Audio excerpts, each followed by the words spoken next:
welcome back to the Fermented World channel. Today I am putting together a kit, Mangrove Jack's kit, which is a Brut IPA. It uses mosaic and azacca hops.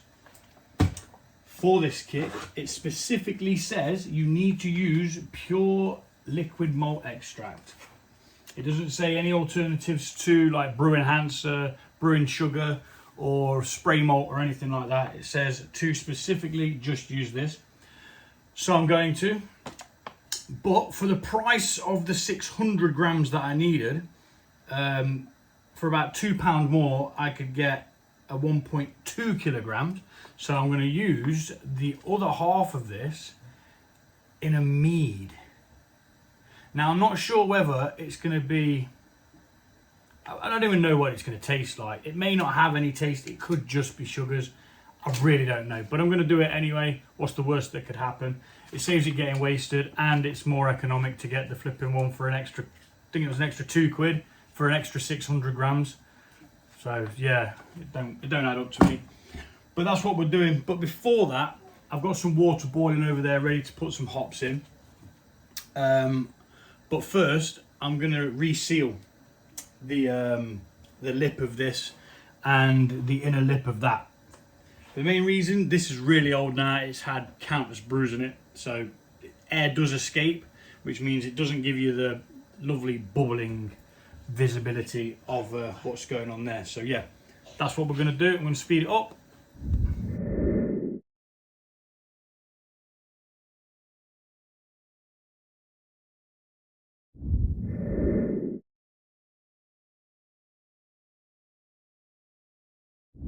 Into a pan of boiling water, I'm adding 50 grams of mosaic hops, and then we're just going to give that a gentle stir in, and then we will reduce the heat ever so slightly, just so it boils over nicely.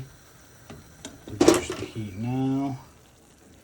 We don't want it boiling over, but we want it to boil enough to release the alpha acids. You'll have to excuse my dirty hob. Yeah, that's that. 15 minutes, and then we'll add the azacca. Right, so this is where I didn't think this through, because I need 600 grams of this, but I've got no way of weighing 600 grams without having to sterilize a bowl of some sort, which I don't have time for. So avoid the actual container, the actual vessel, on top of a box, which is then on the scales and then zeroed. And that is how I'm going to get the approximate 600 grams that I require.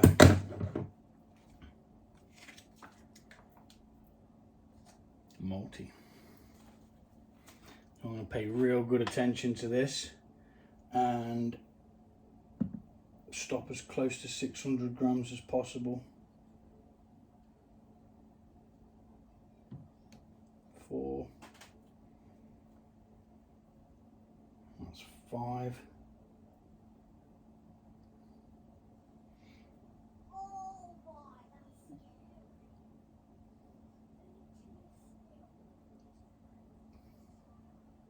big glallop should do it. 580, 590, oh come on.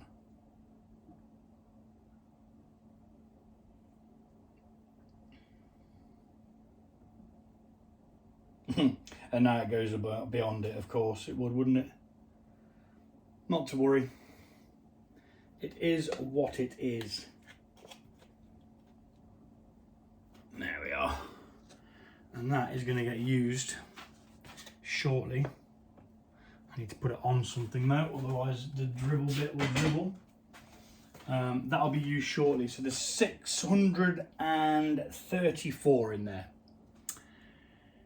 That was very difficult to measure out, but hey, we've got the amount that it says that we need, so that's good. If I wanted to, I could probably put it all in. I'm sure the yeast would be able to handle it, and it would ramp up the ABV, but it's supposed to be approximately 6.5 anyway, so we don't want to put too much sugars in, If you put too much sugars in, you have an overly sweet beer, because if it reaches the tolerance of the yeast, and the yeast will just die at that point, and it will leave behind those sugars which you can't do anything with unless you kind of, I think you can repitch a higher tolerance yeast, but it's just faffing around. I can't be bothered with that. So that is that weighed. And now we'll ditch that. Thank you very much. Modelling clay box. Get rid of the scales because we're done with them. So now we've got that gooey mess lurking in the bottom there. So quick butchers of that. Nothing special really, just gooey mess. And then we're going to add some more gooey mess, which is in the form of the beer kit, which is essentially the wort of a Brut IPA with all the water taken out of it, so it becomes a syrup. Really clever, really. Yeah. And inside this pouch there'll be some hops and some instructions, because they have a dual pouch system, which is really cool as well. I'll try and show you. So one part of the pouch has got the liquid malt extract in, and the other one's got another little compartment for your yeast, your instructions. What yeast are we using? It's a Brut yeast, craft series yeast. And while that's boiling over, that's got another 7 minutes until the other one goes in. So I'm just going to crack on with putting this in, and I'm going to speed this a little bit up because it can take a while. I should have heated the kettle, so I'm going to do that as well.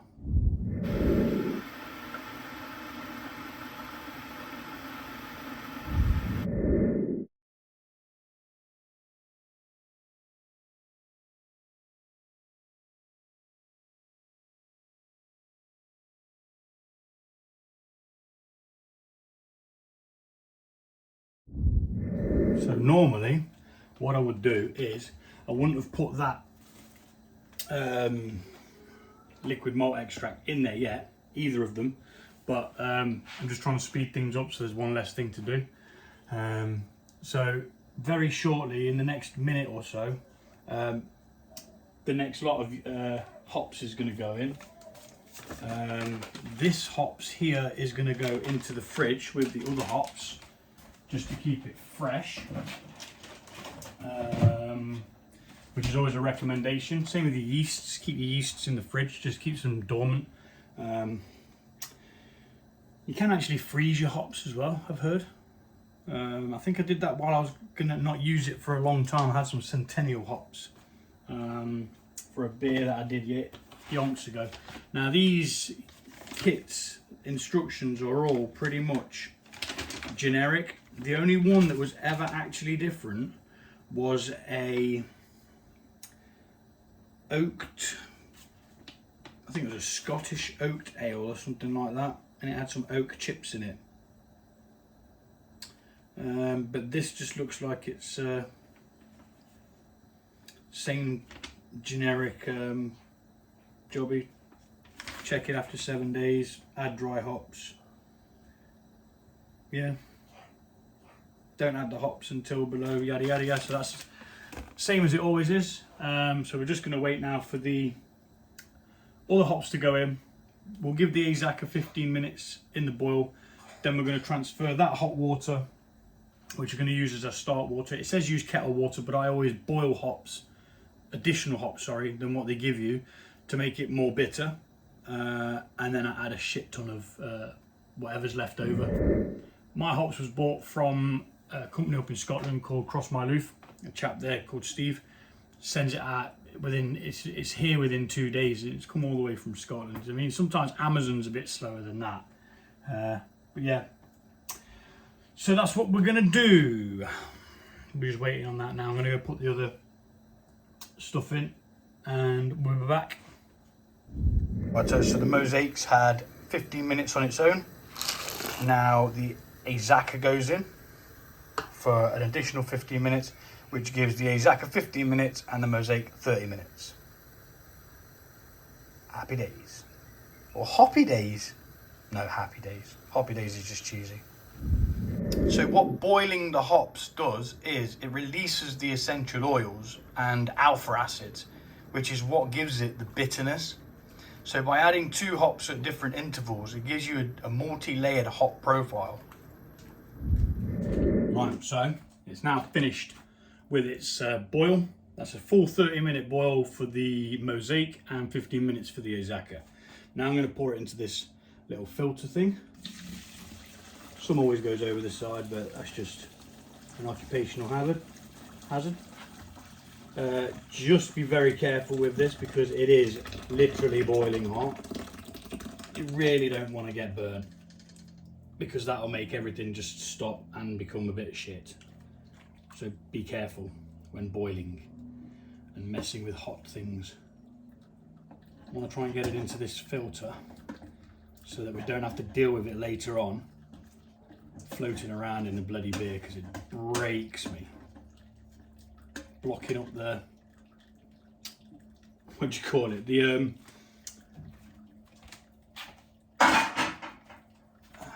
bottle wand, that's what it's called. So got my little invention here, which is literally just a bottom of a tuna tin. Pop it in there like so. Get your stick and get all them juices out. That's what we want. We want all them lovely juices. Now put a bit more water in than I would normally, because I've learnt that you tend to have not enough water in. And what happens is you then have to wait for it to come up to a certain temperature, or come down if you use too much hot water. So let's remove that. And now, with that start water in, we're going to mix the ingredients in that we added earlier on, and we're going to get them all dissolved. So the big pouch was the liquid malt extract, which is the main part of the kit, and that just holds literally all of the flavors from the beer.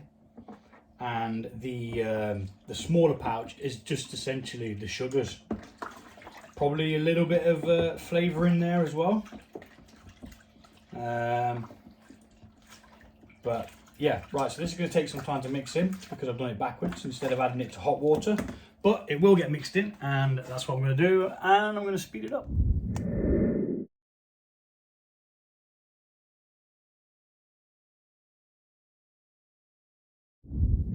Righty ho, that's that stage done.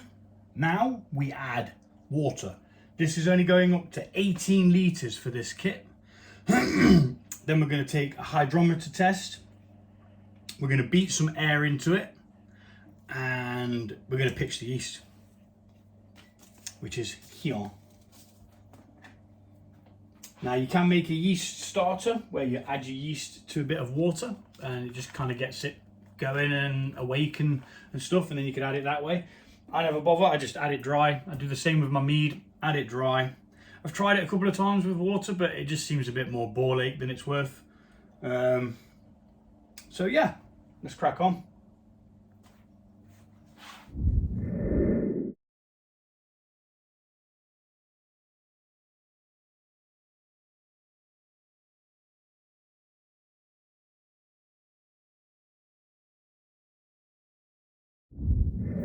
Okay, so that's it topped up to 18 litres. I've beaten the life out of it.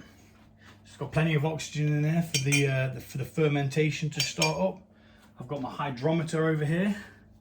I'm going to quickly take a reading to see what the gravity is. And I'm going to make a note of that. And then after 7 days, I'm going to take another reading and possibly add some hops,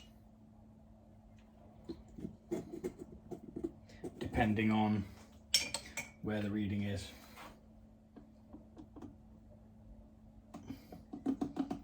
Now at the moment, there's loads of bubbles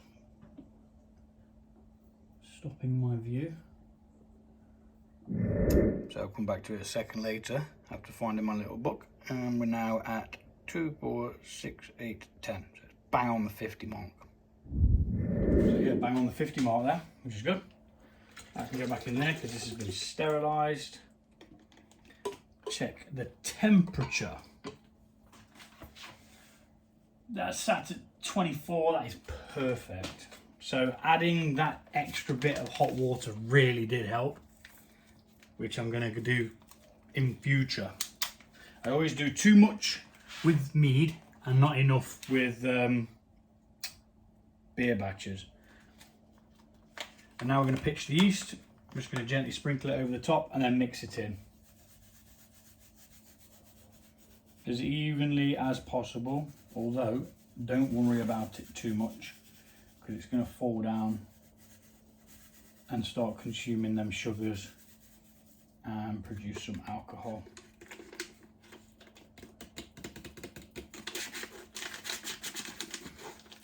Like so.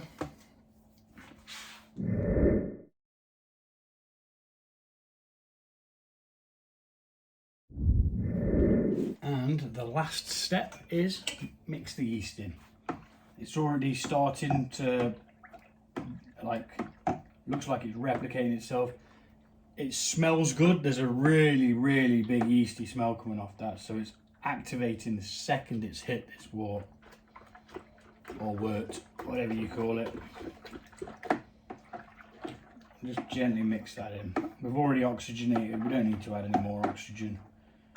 We just need to gently get all that yeast mixed in there, so there's no bits left on the sides or on the top. We want it to have a good start. And that is another kit boshed together in an hour. The longest part of it is waiting for the hops to boil, but you don't actually have to add your own hops. These kits come with dry hops for you to put in after the fermentation's finished. But like I said, I can't help but mess with things because I just want more of everything. We've done a hydrometer, we've added the yeast. I'm going to seal this off like so, make sure it's nice and firm. And I'm going to get an airlock with some sanitizing water in.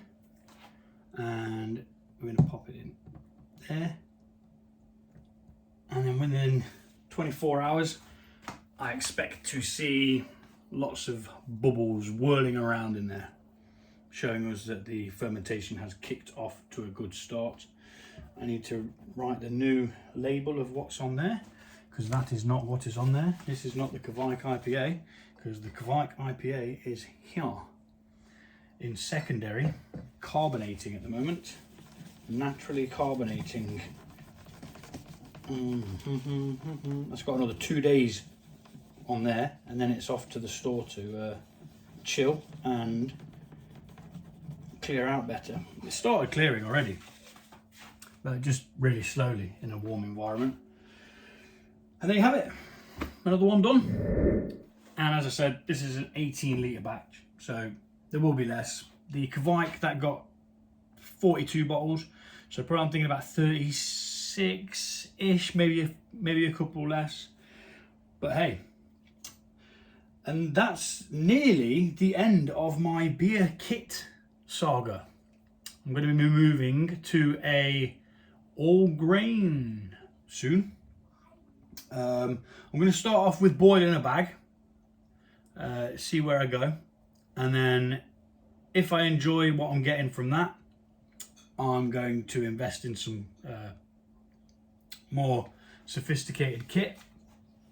And if I don't enjoy what I'm getting from the boil in the bag, there's no point going the all grain route because it's essentially the same but just a cheaper way of doing it. And if so, I'll just go back to the kits because, you know, it's the beer I get is okay. I can happily drink it. It's not as good as like craft breweries, but you know, it's decent enough to hand out to mates and have a drink of. So yeah, thanks for watching and take it easy. Peace.